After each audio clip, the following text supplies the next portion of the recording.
Oswego keeps it in their zone, trying to set up. That's forward, not sure what his number is. Oswego now puts it back into the zone here.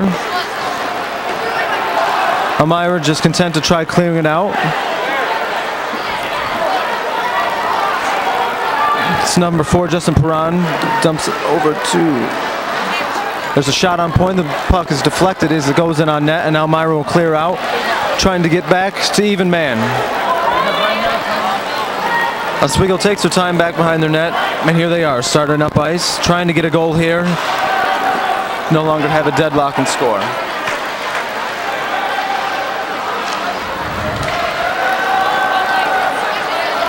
Oswego skating in with it now. Swings it back up top. Will throw it back up to the top of the point. Deflected once again. They're able to keep it in. Everyone's still onside. Rushing behind the net. Elmira swings it around the boards. Still kept in by Oswego. Dumped back in behind. Oswego regains possession. There's a scrum down in the corner. Who comes up with it? Elmira is able to clear the zone, and once again Oswego will have to pull everyone back and get onsides. Oswego looking for a line change, just dumps it in, hoping to get a few pair of fresh legs on the ice here. The Let's Go Laker chant erupts now from the crowd, trying to invigorate their team, trying to get them motivated and get one back on the board. Slap shot dumped in, just wide. No harm done. Elmira turns it over again. D'Annunzio throws it back in for the Lakers as they'll dump and chase, try holding it in and possibly get one here at the end of the first period. 3:42 left to go. 0 still on the board for both squads. Once again, the story of the first half has been the goaltending. Each goaltender seeing a few good chances and able to turn away all of them. What a perfect tape-to-tape pass they're in now. They had a little bit of a break there, chose to dump it off instead. Nothing doing out front as Elmira will try clearing it once again. No luck though on the clears. Oswego holds it in the zone. Elmira's stingy though and wanting to get that out for the line change finally does.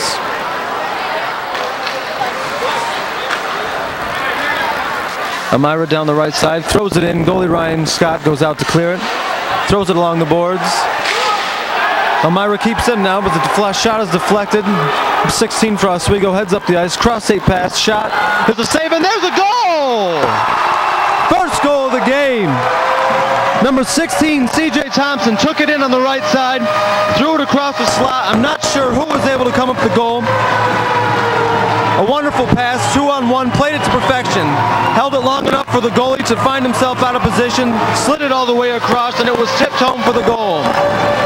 Oswego takes a 1-0 lead here with 2:50 left to go in the first period. And what a big goal that is, especially when you're starting a freshman goaltender like that. You hate to be behind. Tie's not so great, that means the pressure mounts on him, but when you're able to get a lead like that, he can sort of relax, kind of settle in, and feel even more comfortable between the pipes. Big goal for Oswego. Elmira now content to try to just hold things in, stay patient, and see if they can tie things up. They ended up with 3 goals last night, so they know they can score on this team. Once again, a save made by freshman goalie Ryan Scott. Covers up, he'll settle for the face-off in their own end. 2:36 left to go here in the first period. Oswego just scored if you're tuning in. Deadlocked through the first, I'd say about 95% of the first period. Oswego finally threw one in front. Puck was tipped in past goaltender for Elmira, and the Oswego Lakers find themselves on top 1-0. Defenseman Justin Perron clears it out. Held in now by Brian Gent. Oswego just clears it up now. Oswego looking for a penalty, and I think they got it. Elmira is going to be called for clutching. That's a very good penalty there for Oswego. After getting a lead, maybe they can even get another one here. The momentum swing could be big if they're able to get one here on the power play. If at worst, they can also look at holding the puck for the last 2 minutes of the period. And I'm sorry, folks, if I'm getting a bit broken up. We just saw a gang of looks to be trick-or-treaters celebrating Halloween here at Travel Pass, and I've just seen the angel of my dreams. I can die a happy man now. Ref drops the puck and we're back underway. Elmira is able to clear it. starting to tick off the power play here. Oswego will set up some type of play if they've got one. They should be happy though with a 1-goal lead. Anything can happen though in the power play, but at worst they'd like to go into the second period with a 1-0 lead. Elmira once again able to clear it, and everyone will have to pull back, get on sides, and start things back over again. 1:48 left to go here in the first period. Oswego leads 1-0.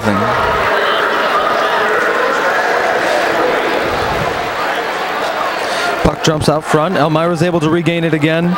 Nothing doing for Oswego. It's for the third time they've entered the zone trying to get something on the power play. Nothing doing. Slap shot there from the point by the Elmira. Short-handed there. Almost got one as the puck tripled by Ryan Scott. Nothing happens though. No harm done. Oswego back on the attack the other way. Andy Rozak slips, gives up the puck, and Elmira will have the chance just to clear it.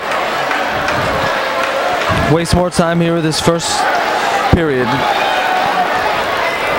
Puck once again cleared out of the zone. 1 minute and 5 seconds left to go here in the first period. Oswego not really looking like they're trying to put another one up there. Just not trying to make any big mistakes here that would lead to an equalizer here at the end of the first period. Oswego now rotate to the right side, throw it back out to the point. There's a rush shot, just wide of the post, rebound. Oswego's able to control and hold it in the zone. 40 seconds left to go in the first period. Buck back out to the top of the point. Looks over to the left side. Here's a wrist shot. No dice. Deflected out in front by the defender. Able to held in by the Oswego, so that everyone's still on side. 25 seconds left to go in the first period. Shot, nothing. Rebounded back out front.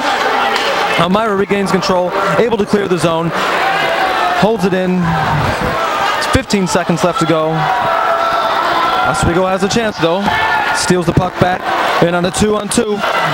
Puck drifted floss. It was deflected though in front.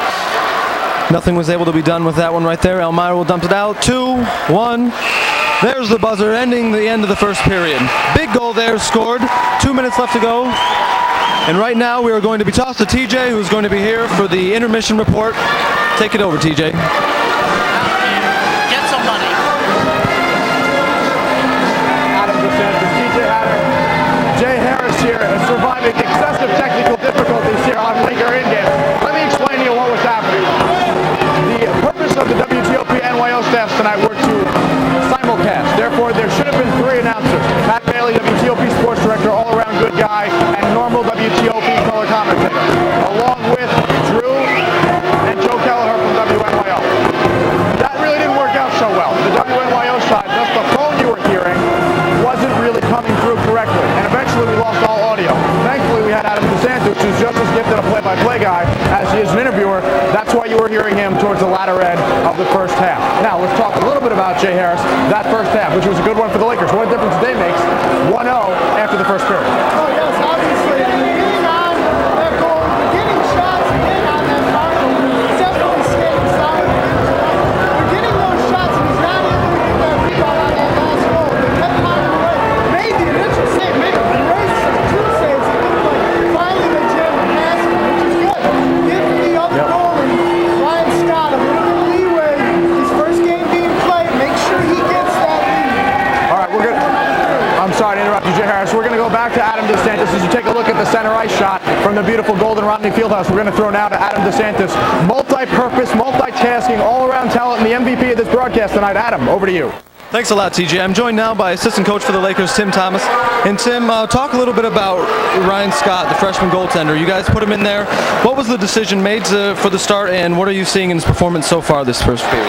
Well, we came in, Ryan's a freshman. We came in thinking this season we don't have a number 1 goalie. They're all battling out to be number 1. Brett's played every game. We need to get Ryan in there, see what he can do. Right now, he's got his confidence up. He's not being soft. He's playing great right now, so we like that. Now, in last night's game, the officiating was horrible, to put it bluntly. How do you see the officials are calling the game tonight? Do you think they're doing a good job, maybe calling too much? What are the power plays? Are they about even? Well, with the new obstruction rules, they're trying to call a lot of penalties. Tonight, they're ruining the flow of the game. They're not letting the boys play. Right now, it's just the special teams are going to win the game if it keeps going like this. Now, what did you see that was successful for you guys in the first half? What did you like with the coach's standpoint? What did you like to see in your players, and what do you think you have to work on for the rest of the game? Well, the boys are bearing down on special teams, and if we're going to win, we're going to bear down on the special teams. Our power play's got to be there, and our man downs got to protect us. All right, Coach, thanks a lot for joining us. Have a good game. All right, I'm going to send it now back to TJ, and have a good rest of the broadcast, TJ. Thank you very much, Mr. DeSantis. Adam DeSantis, who deserves a raise, those of you in charge of the pay scale tonight. Multitasking Adam DeSantis. Interviews, play-by-play, who knows what he's going to do next. Adam DeSantis here on Laker pregame/in-game/the regular game. TJ Hatter, Jay Harris here for the rest of the in-game. First of all, again, great job by Adam DeSantis. Now, talking a little bit more about the game itself. Oswego, difference a day makes. Up 1-0. Yesterday they couldn't score until the third period. Now, offensively, they seem to be clicking a little bit better, and they've finally been able to beat the very tough and a lot more gifted than I think anybody, including us, despite the fact that we talked a lot about him in the pregame, Greg Fargo, the Elmira goalie. Very, very tough guy to beat. Yeah, you have to get in there. They threw a lot of shots at him, but not the difficult shots. The ones that you go straight to the net. They're trying to find ways to go to the net. Some of the shots went wide, some got carried off, but they're finding ways to get to the net and go to the net hard. And you saw that on the last goal. He made the initial save. It didn't look like that Oswego was going to get that goal, but he popped up, tossed out his leg, and the coach made the save, and he snuck it underneath. Well, they did give them credit. We talked a little bit about in the pregame X factors, and we talked about how the goaltenders were the X factors.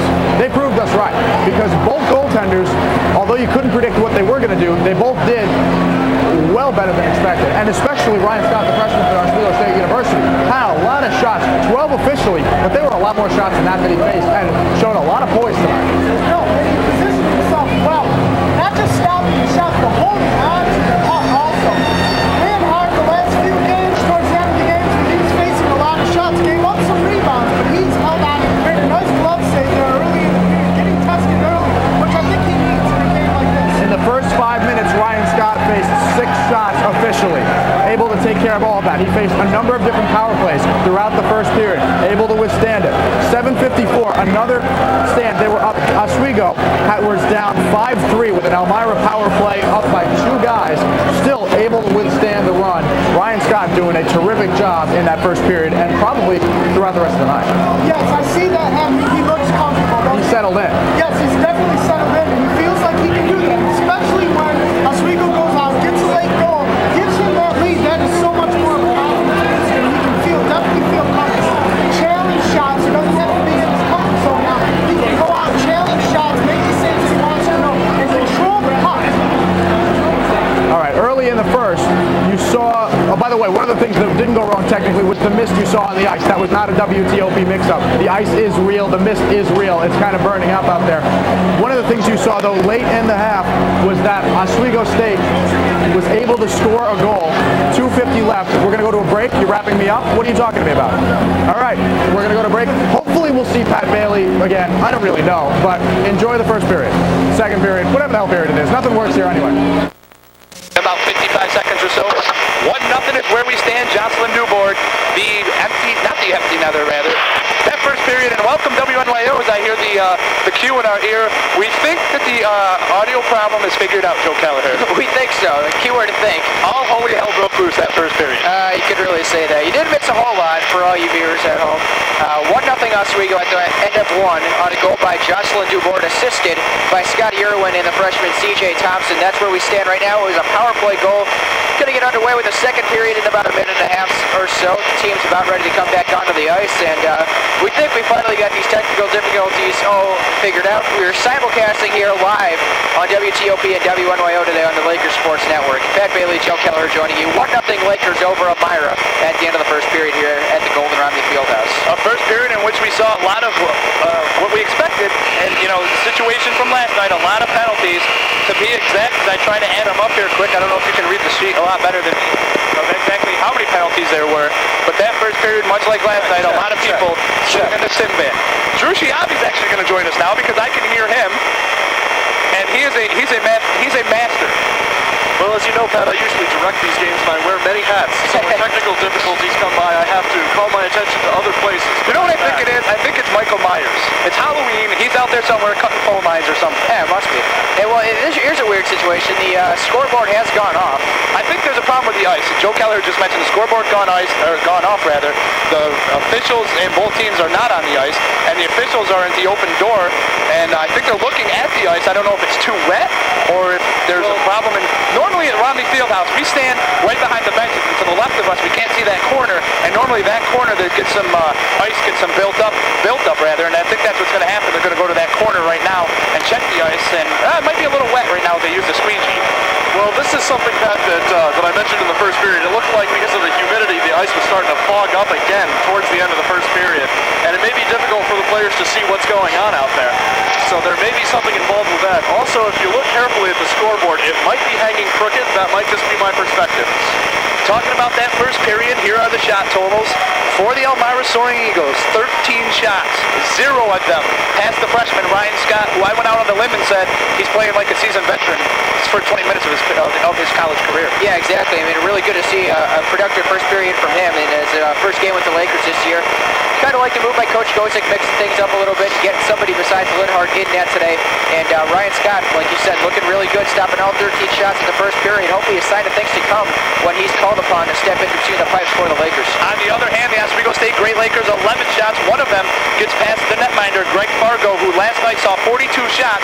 He saw as many shots in the third period as Brett Leonhardt saw all night last night, 22 to be exact. So the Lakers get 11 shots, one of them past Greg Fargo, Drew Schiavi. Talk about Greg Fargo in that first period. Was it the fact that he just saw too many shots? Fargo has been playing lights out, with the exception of the fact that his defense failed him when he had 1 3-on-2 and they weren't there to cover the rebound. Beyond that, he's been a great goaltender, although I've noticed Oswego has not been attacking like they can. Their power play has not been as effective as they had hoped coming into this game. The penalty kill for Elmira is playing very, very, very well, and it's managed to keep Oswego from setting up a lot of screens. Woodward usually sits right in the middle. We've all seen him camp out right in front of the net, and he's scored a couple of goals already this season doing that. He's trying it tonight, but there's always a purple jersey there to stop him. The loud cheering you hear is for the Lakers are officially back on the ice. You'll hear some boos in a minute as the Elmira Soaring Eagles will take the ice. And what turned out to be a decent crowd, at least from the student section perspective. Sections Q, R, and S filled up very well. There's some interesting characters out tonight because of it being Halloween, and a lot of good Halloween costumes out there. So Greg Fargo in that first period saw 11 shots, but nothing like you'll see in the second period as he sits down by that brutal student section. Yeah, exactly. And like you said, I mean, the crowd really did start to fill in here, and got to give a lot of respect to the Oswego cheering section here. A big night in Oswego, Halloween Eve, and a lot of fans came out here to support the team. Kind of, as we always do at the Romney Fieldhouse, the teams kind of filed in as the period got going along. The baseball team, of course, leading the cheers in the student section, making a lot of noise, and really good to see a pretty packed house here at the Romney Fieldhouse here for Elmira and Oswego. Alrighty, as I mentioned, they're going to start on Fargo. He didn't even get a chance to take the ice. Already they're chanting, both sections going back and forth across the ice. So it's good to see the students come out here tonight. But the story in the first period was the play of the freshman, Ryan Scott. So in the second period, we're just about ready for a drop of the puck. I had to get some water in between those first two periods. I was parched. Oh, Pat, I would never accuse you of having not enough to say. Wow, thank you very much. Face off one. I can do play-by-play?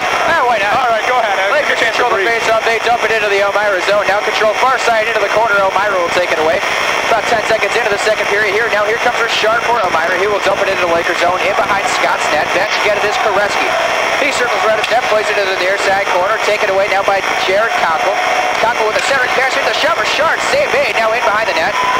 There's another opportunity shot just wide of the net by McDonald. Dubor now along the boards and clears out into the neutral zone for the Lakers. Richard bats to get it, plays it up ahead for Jared Conkle for Elmira. Conkle rips one, save made by Scott. Dubor over trying to get it. Now a battle along the far side boards, kept in the zone by Elmira. Along the blue line, Ashton McClain keeps it in, and now the Lakers take it away. Ryan Koreski trying to play it up ahead. Turned over now, Ashton McClain. McClain is onside, gets a shot in. Scott makes the save, holds on, and that'll bring out a whistle. 19:06 left in this second period. Something the Laker defense has done very effectively, Joe, is they're keeping the purple jerseys out of front of Ryan Scott. He's had so far a clear look at just about every shot that he's faced, and that's helped him play to the level that he's been performing this evening. 15 saves now for Scott. Stopping his first two of this period. Face-off coming in the Lakers zone, won by the Lakers. Kevin Tracy back to get it, but he loses it in behind his own net. And there is Castles, but the Lakers grab it right back. Played up ahead for Trevor Gilligan. Gilligan a 2-on-2. Gilligan trying to skate onside, but J.S. Richard came in just ahead of him, and offsides is the call. Yeah, Richard couldn't hold the zone as he was a little too quick looking for a centering pass. Can't fault him for some aggressive play on the Lakers, but Ryan Scott, don't want to jinx him and don't want to overtalk it, but that's definitely the story coming in here tonight, and he's living up to his billing. Ryan Scott has had a tremendous game so far. As we said, we've seen him in practice many, many times, and he really looks like a goaltender who can make all the saves. He's coming off that injury, but he doesn't look hampered by it, and that's a positive sign for Oswego. Richard and Castles take the face-off in the neutral zone. Won by Castles for Elmira. Plays it back to his own defender. Now back ahead for Castles, but he turns it over in the neutral zone. Ahead for Gilligan. Gilligan gets rocks. And now the puck played all the way down to the Oswego zone. And we're going to have a whistle. That'll be an icing call. And 18:39 left in the second period. Still 1-0 Oswego. Elmira really needs to come out this period and play like they really need to play like the team that they played like last night in that first two periods of the game. They came out, they stayed out of the penalty box, and they were aggressive. Really not a lot of play in the Oswego zone. They did have 13 shots, but they really didn't get set up on the power play. Face-off won by the Lakers. And now taken away by Elmira in behind their own net. Now played up ahead of the neutral zone. Brian Jett back on defense as they dump it in behind Adam Scott. And now played along the far side. The Lakers control it. Up ahead. J.S. Richard, 2-on-2 Pihari, trying to play it up ahead for Gilligan. He's onside. Here's Gilligan with a shot. Save made. Rebound is loose. No one can get their stick on it. Elmira comes away in transition. Here they come. They'll play it up ahead. It is Castles. He can't get a stick on it. And icing is a call as he's not able to touch it up. Another whistle now. 18:10 left in this second period. And Gilligan had a great chance on that shot. He just couldn't quite get his tape on it. If he'd had that, he would have been able to put it over Fargo's shoulder and increase the Laker lead. With the stoppage of play, I'd like to mention next week on the Suniac opener weekend for the Lakers, they'll head to the North Country. That Brennan trip, which I know like the back of my hand, I could probably drive with it with my eyes closed, but they'll go to Potsdam on Friday night, and then the much-hated Plattsburgh Cardinals on Saturday. Big challenge early with that big road trip up into the North Country as the face-off is in the Lakers zone. Now a battle for the puck on the far side of the boards. Paul Perrier in there for the Lakers gets taken down. Tony Dufour also in there. Still a battle for the puck. Dufour just got slugged. No call by the referees. Still a battle for it. Perrier comes away. Perrier trying to get control and get a shot off. Instead, he gets it over into the corner for Andy Rozak. Rozak dances around trying to find a man, and he'll play it back for Dufour along the blue line. Dufour going to try and flip it in. Perrier couldn't get a stick on it. Dufour not able to keep it in the zone. He will dump it in. Delayed offsides call. You know, this doesn't look right. There's nobody sitting in either penalty box. And finally, the whistle blows. 17:32 left in the second period. Still 1-0 Lakers here. Simulcasting on WTOP and WNOI on the Great Lakers Sports Network. Live from the Rocky Fieldhouse, it's your Great Lakers and the Elmira College Soaring Eagles.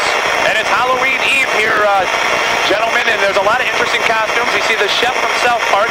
I see Wayne Corbett over there. Funny, Wayne Corbett got about 3 feet shorter and about 3 feet wider. And probably a lot less talented, but that could just be me. Drew Shiabi doing his best color man Halloween costume out here tonight. Face up one Bell Elmira. They'll dump it ahead into the Lakers zone. Scott coming out of his net, almost lost it to a defender. Now played overhead. Turned over now, and a shot in just wide. Scotty Irwin going to try and track down for the Lakers now on the far side. Plays it up for C.J. Thompson just ahead of him. Still in the neutral zone. Dufour in there. He'll play it up ahead. Here comes C.J. Thompson. Thompson all alone will just watchly knock it into the zone. Elmira now taking control. Now there's a turnover in front. Duco couldn't get a stick on it though. Duco persists to try to stay after. Gets a pass for Irwin. Irwin the shot, and it's just wide of the net.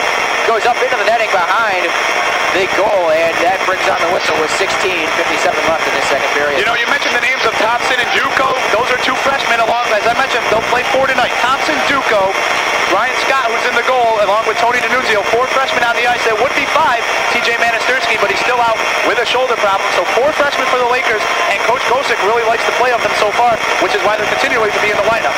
D'Annunzio, of course, off to a very hot start, has scored in every goal so far for the Lakers. As the face-off is one Bell Elmira. They bring it up into the neutral zone and dump it now into the Lakers zone. Scott coming out of his net. He'll He'll play it along the boards now, trying to get over for Duco, now near side of the boards. Duco's going to turn over, puck flipped over into the neutral zone now. Delia going to come back and get it for Elmira. He'll flip it into the Oswego zone. Now it's chased for the puck as it goes over to the far side corner. McDonald in there for Elmira. Referee's hand goes up, going to have a delay penalty, it looks like. And finally the whistle blows with 16:29 left. We'll see what the call is. The Lakers looks like they're going to go off number 16, the rookie C.J. Thompson.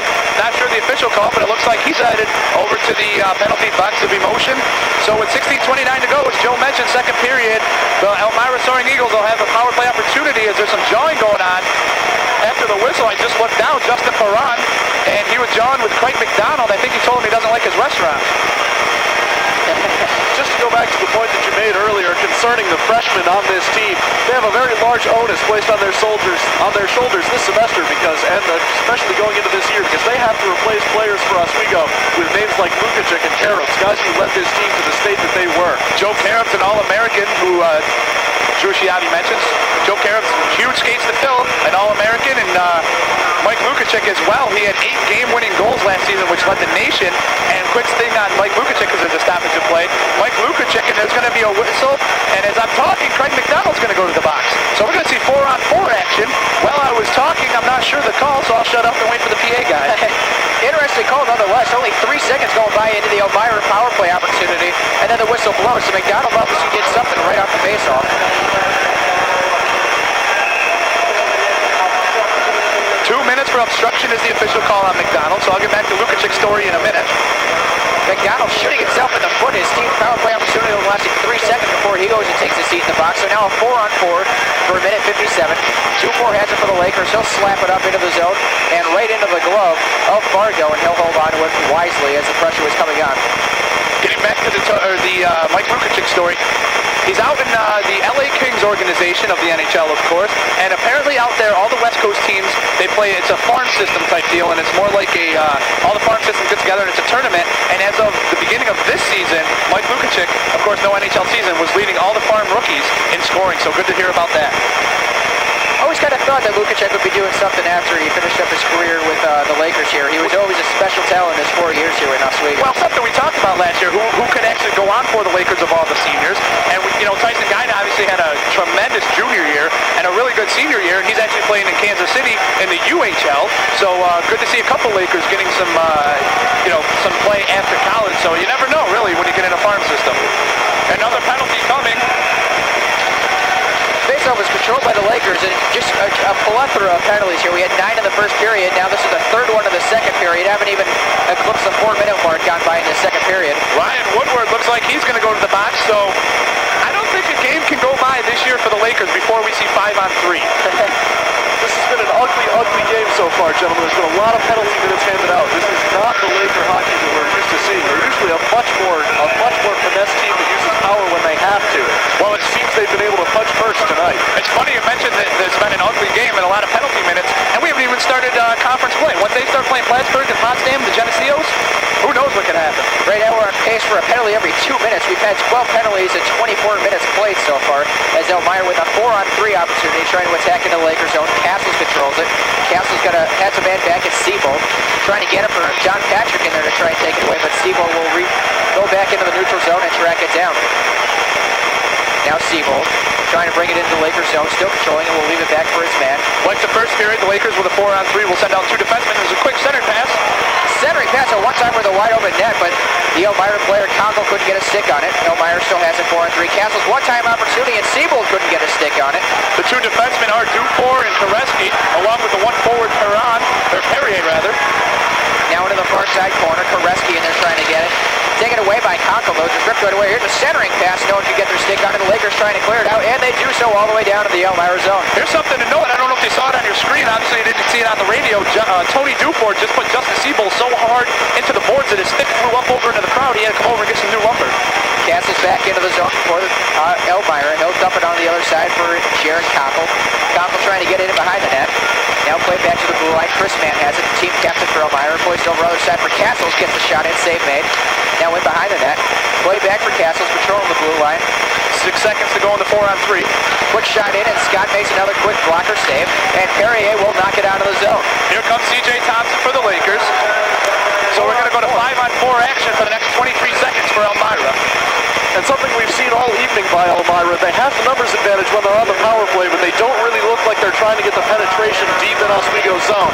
They're not really pushing around the defensive men in front of Scott, and if they did that, they might be able to put some points on the board, but so far they're not attacking. So 22 seconds to go in the Ryan Woodward penalty. So for Elmira, there's a face-off in the Elmira zone. If they really want to get something set up, they got to win the face-off and do it really quickly. 5-on-4 opportunity for 22 seconds. J.S. Richard going to take the face-off for the Lakers against Mark Mazzetti. 14:23 left in this second period. 1-0 Lakers is your score. If you're just joining us, simulcasting today on the Lakers Sports Network on WTOP and WNYO, live from the Romney Fieldhouse. And after a short delay, we will finally drop the face-off here.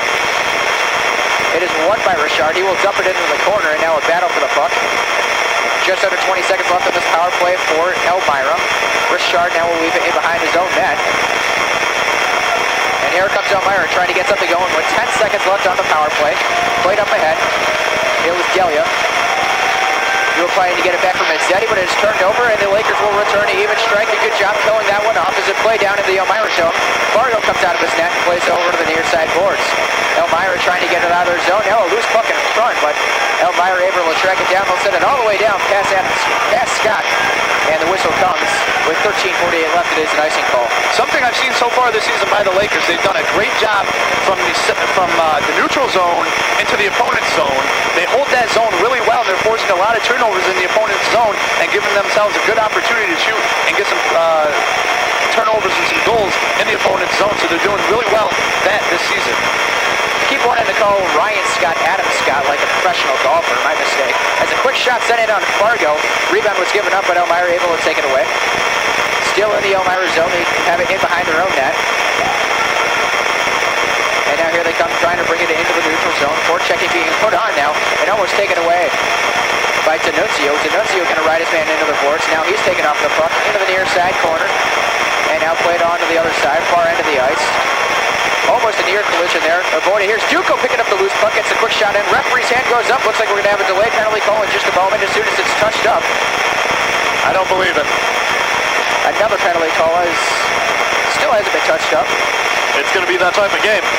Patrick finally able to get the shot off. He's deflected up into the air. And finally the whistle blows with 13 minutes even left in this second period. So it looks like the Lakers will have an opportunity to go up 2 goals as the Soaring Eagle headed to the box is number 8, Chris Mann, I believe. No, he faked me out. The 13th penalty of this game so far. 9 in the first period, the 4th one here in the second period. So these teams are playing very aggressive style here so far. Elmira not sending anybody as the door is open. The welcome mat's there. The food is on the table, but nobody wants to go. I think at this point they're bartering with the refs to see who they can actually send. It is Chris Mann. Well, now he faked me out again. For the love of God, could we please send somebody to the penalty box? Well, this is kind of like in preschool. There's nobody who wants to take a timeout, Pat. They got number 19, Ryan Arnone, up on the scoreboard. And Ryan Arnone is not even on the ice, so it looks like they're going to send number 18, which is the closest thing to 19. And they do send number 18. That's going to be Darcy Petty. Way to take one for the team. Petty larceny. Nothing but absolute confusion here from the Rodney Fieldhouse tonight. 1-0 Lakers to score. It's got to be Halloween. Exactly. Lakers control the face-off. The 5-on-4 opportunity. Rozak trying to play it up in front of the ice where his man could not find him, though. Now into the near side. Koreski now along the blue line. A one-timer over for Perron, but he shoots it just wide. Rozak will track it down now into the far side corner. Trying to find his man. Gets it for Perrier. Perrier sent it over for Sean Cotieri on the other side of the ice. Cotieri now near side. And another whistle, surprisingly. I was just going to note that it's a normal line for the Lakers. They send 3 forwards and 2 defensemen. Normally this season you've seen 5 forwards out there. And I think that's what cost Oswego last night when they were up 2 goals with 4 minutes to go. All of a sudden you blink your eyes and you leave the arena and bam, we got a 3-3 game. So this time they're going to send 2 defensemen with the 3 forwards, as I mentioned. The forwards are Rozak, Perrier, and Katari. The 2 defensemen, Dufour and Koreski. Face-off sent into the Oswego zone. Koreski back to get it in behind his own net. Forechecking being put on by Rose for Elmira. Played up ahead for Sean Cotieri. Cotieri with some good stick handling. One of the things he's noted for as he goes over to the far side corner and leaves it for Rozak. Dufour's sitting all alone. He wants the puck. Well, it it was Koreski sitting in that same spot on the last time down the ice, and he was calling for it too, but nobody saw him. I'm not sure what they think they see, but they might have an open shooting lane down there. Sean Cotieri has it. 1:05 to go in the power play. Dufour, center point, trying to get the shot off. It was deflected in front, and Elmira trying to clear it out of the zone. Still kept it in the zone, though, by the Lakers. Into the near side corner. Dufour patrolling the blue line, keeps it in the zone. Now gets the center point, other side. Koreski getting the shot off. Save made by Fargo. Now into the far side corner. 45 to go in the Petty penalty. Here's moving in front. Rozak, he shoots, he scores! Andy Rozak with a quick wrist shot moving in. And he gets the power play goal to make it 2-0 Lakers. The Soaring Eagles are complaining. They're going to say no, that it hit the pipe and bounced out, which it did. But the official was right there to quickly call and say that it is a goal. So give the Lakers the goal. 2-0 the captain, Andy Rozak. We could definitely hear it ping right off the metal up here in the booth, but it doesn't much matter because Rozak put it right over Greg Fargo. Yeah, and it did click. That brain fart for a second. Put it right over Greg Fargo's shoulder, puts the lotion in the basket, and Oswego's up 2-0. Well, Chris Mann is still talking to the official about it. It clearly hit the post. You can hear it. I mean, you can hear it on campus. That's how loud it was. That's the greatest sound in hockey. But they're going to say that not only did it hit the post, but it touched the net. And Chris Mann doesn't like it. And unlike last night, he's going to stay on the ice and not get tossed. In any event, it's a goal for Andy Rozak, as Joe Kelleher mentioned. 2-0 Lakers. And it doesn't matter. They've dropped the puck, so it's official now. And to the faceoff, quickly dumped into the Elmira zone, and surprise, surprise, it's another whistle with 11:33 left in the second period. 2-0 Lakers is your score. Speaking of which, I want to mention for the first time here tonight, RIT last night. I don't know if anybody saw this. Went to St. Norbert, beat the #1 team in the country last night. So RIT with a huge upset, ranked number 7th in the country. And that's what we had saw on USAHO.com. And I believe it's an official that RIT upset the #1 team in the country. If you don't believe me, go to USAHO.com and check it. RIT, a team that we see a lot of, usually getting a home and home with them. As the faceoff is won now, and Rivers comes back and dumps it off into the far side boards. Into the Elmira zone, no one can get their stick on it. As it's going into the far side corner and played in along the boards. Now to the near side corner, Donnie Patrick trying to take it away, but up ahead for Jaron Conkle. 2-on-2 for Elmira. Here's Conkle with his speed being bumped up the puck. Scott coming out. That's a terrible call. Another delayed penalty call. That's a terrible call. Conkle split 2 defenders, and once he split the 2 defenders, lost the puck, and then after he lost the puck and there was no control, Tyler Rivers got his feet tangled with him. Conkle went to the ice, and Rivers is going to go to the box. You know, and you can see the mist out on the ice again. We saw the refs out there with the mop breaking it out before the start of the second period. Makes you wonder how soft that ice surface is, and if that contributed to the feet getting all tangled together. 10:58 to go in the second period. 2-0 Lakers. Tyler Rivers in the no-no box, so an opportunity for the Soaring Eagles. They really need to cash in here and change the momentum. Oswego's going to be one of the most penalized teams in Division 3 right now with the way they're going so far. On the quick shot, and they scored! Andrew Castle just threw it in front. It looked like it got deflected. Nonetheless, it's stuck by Scott in a power play goal. I think it will be credited to Castle. Might have been touched up in front. Nonetheless, it's a 2-1 game. So the Elmira Soaring Eagles make me look like a genius. Just 7 seconds into this power play, I said they needed to score to change the momentum, and bam, they did. And Ryan Scott was beat for his first goal as the college hockey goaltender. That goal was a mess, and it wasn't totally Scott's fault. There was no white jersey there in front of him to prevent that screen from coming through. Ends up with the biscuit through the pothole, and Elmira's on the board. Number 22, I believe, Mark Mazzaretti was the call. Mark Mazzetti gets the goal, obviously patrolling out in front and deflected the shot sent in by Castle, so he gets credit for the goal. It's a 2-1 game on the power play goal for Mazzetti. Now into the Lakers zone, Scott comes out, plays it in the near side corner for Justin Perron. Taken away though, quick shot sent in, Scott takes the save and he will wisely cover up. Did not have the puck though. The crowd doesn't like it because Scott had it covered up, and then the whistle, and they're going to go to the box for it. What a surprise. Ryan Scott covered up the puck, there was a whistle, then after the whistle, number 20 for the Soaring Eagles, Randy Campanoli came over and hit Scott with a stick, and that's no-no, so he's going to the box. So here come the Lakers with a chance to take that momentum back with 10:32 to go in the second period. And keep an eye on Elmira's penalty killers. They've done a great job so far this evening of collapsing on the center and not allowing Oswego to put in any kind of centering pass in front of Fargo. Richard and Roche dropped the faceoff, won by Richard. He plays it back for Tracy into his own zone. Tracy now in behind his own net. We'll play it on the far side for Chance Richard, who plays it up ahead for D'Annunzio. D'Annunzio has not scored today, but has scored in every goal so far in his Laker career. You know, that ice is really getting foggy. There's another penalty coming as the official raises his hand. Looks like it's going to be on Tony D'Annunzio, as you just mentioned his name. It's going to be a hold on the freshman. I believe you're right, number 13, D'Annunzio. No, Kevin Tracy. So Kevin Tracy has pretty much set up camp in that penalty box tonight. Well, this will be on the freshman part, Pat. This will be the third time tonight that Kevin Tracy will sit in that penalty box. Man, I think you might be watching a movie in there or something. So for a minute 40, we're going to have 4-on-4 action, and then after that, the Soaring Eagles will have a good 20 seconds of power play with 10-12 to go in the second period. 2-1 the Lakers on top of the Soaring Eagles. Andy Rozak, the second goal for the Lakers. Jocelyn Duboard, the first one, and then the Soaring Eagles get a power play goal past the freshman, Ryan Scott.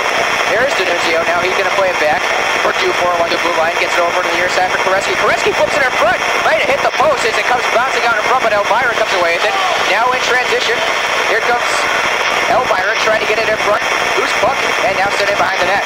Brett Jordan will track it down. That was Siebel trying to center it for Cassells, but he couldn't do it. It was good defense by Koreski.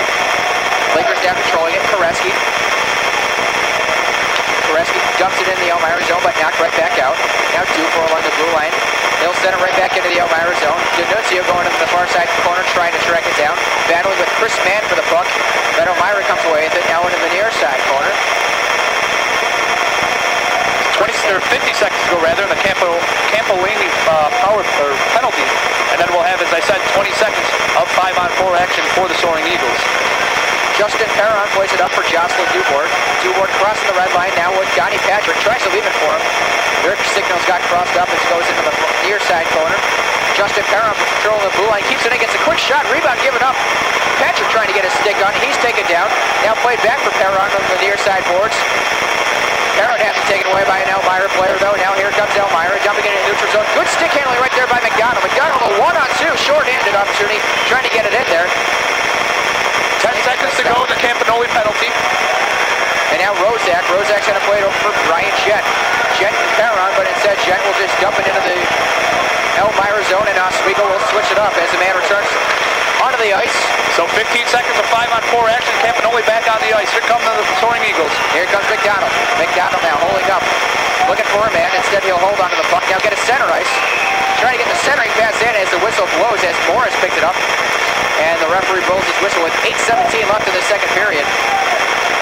Boy, and something that Pat mentioned in the first period, and now we're seeing it again. The two teams tonight are using turnovers like they bought them wholesale. The biscuit is hot. It seems like it just came out of the oven. It cannot stay on anybody's tape. We've seen the puck change hands a lot of times in the neutral zone, and that could be a big point, maybe changing the momentum of the game later on. You know, I'm going to go to bed tonight, and I'm going to hear whistles. From the last two nights, I'm just going to lay in bed and hear whistles. Back to full strike now as the shot is set just high of the net. Now a rebound opportunity off the skate of Scott. Now in behind the Lakers zone. Back to 5-on-5 play. We'll see how long this lasts. 8 minutes to go in the period. 2-1 Lakers. Rozak chases down the loose puck on the near side. Played off the boards. Kept in by Roop. Now he can't handle it, and it skips into the neutral zone. Now here's Hawk. Hawk going to play it for his teammate right along the red line, and they'll dump it into the Lakers zone.